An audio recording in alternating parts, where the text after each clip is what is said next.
So much of what happened in Rotherham and went wrong was because people were fearful of being called racist. And my goodness me, cricket is going through this in a big, big way. It has been now for many, many months.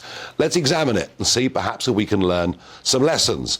It all kicked off at Yorkshire Cricket Club. Azim Rafiq making a series of allegations against a number of players.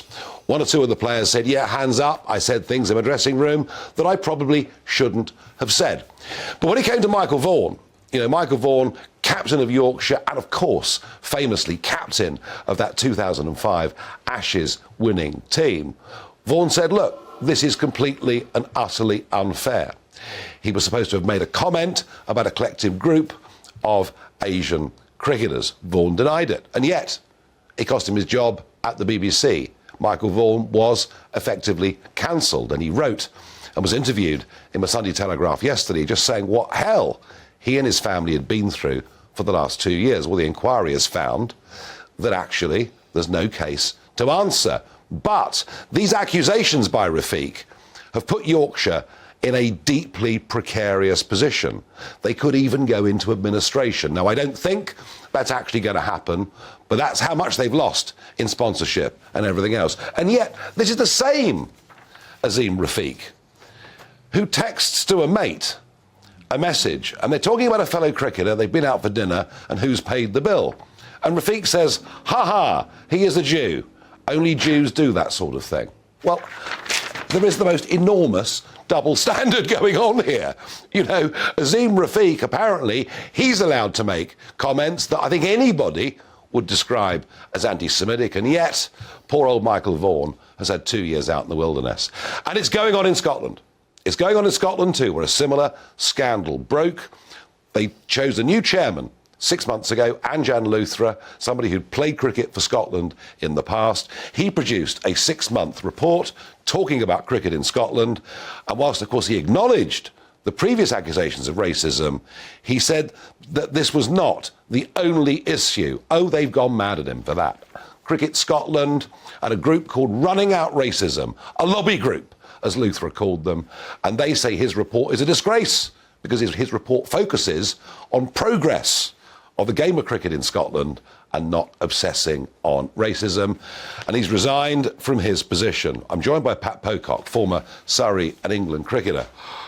Pat, I'm thinking, it's a competitive team sport. Not everybody in the dressing room is always going to be best mates with each other. I'm sure things must get said. Yes, I'm not surprised that people sponsors are looking at their sponsorships because they tend to follow the public opinion and the way the public think. Cricket is a very unique game. I would say amongst the players there are they admire half the people in the world who are the non-white players. So I personally run a group. I send 8 emails out to non-white people every single day. And I invited them to join my group because they're mates of mine. But I think you cannot get away. Cricket mirrors life in the street. Cricket mirrors life. Is there racism? Yes, there is racism.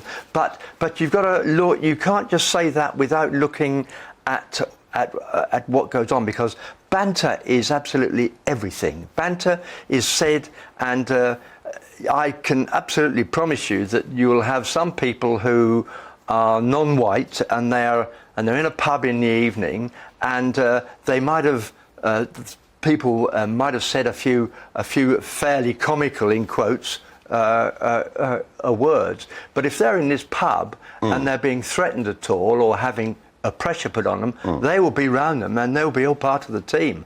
And cricket is a unique game because there's no other game where you spend so much time with your teammates. In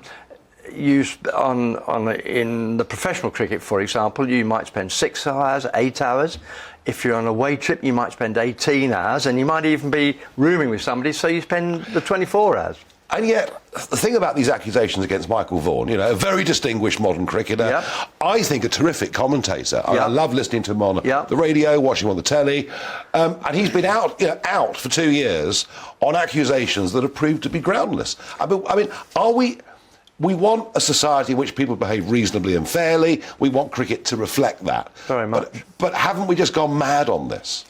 Yes, is the short answer to that. But as I say, you cannot really take a racist comment in isolation. You must look at the way it's actually said and what they mean by it and what they're trying to say, and are they trying to make it funny? Is it a permanent? Is it a permanent comment?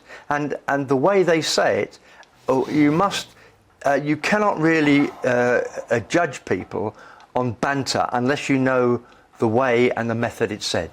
Yeah, it's about context, isn't it? I mean, that's really the point. It's about context. It seemed to me that Rafiq just had this grudge, and it seemed to me that the cricketers in Scotland that have made allegations, it's almost as if they want to bring the game down, and the game is in danger of allowing that to happen. I can't think of a game that has brought more people from more countries and more races around the world together than cricket. The players all know this, and that's why so many people as I said, 50% of the people you admire in this world of playing, more than any other, are non-white. I can't think, as you say, there's no sport that's brought countries and different people together like it. Final quick thought. Are we going to win the Ashes this summer? We stand a very good chance, but whether we play the Bazball in the same way, I think they're going to have to tone it down, because when people score 50 or 60 runs, the old-fashioned way of playing is going on and getting 100. And if they keep on doing this and getting out for 50s or 60s when they're well in, then they might start looking at that. Wise words. Perhaps we might be able to make this a little bit better. Wise words from a veteran cricketer, Pat Pocock.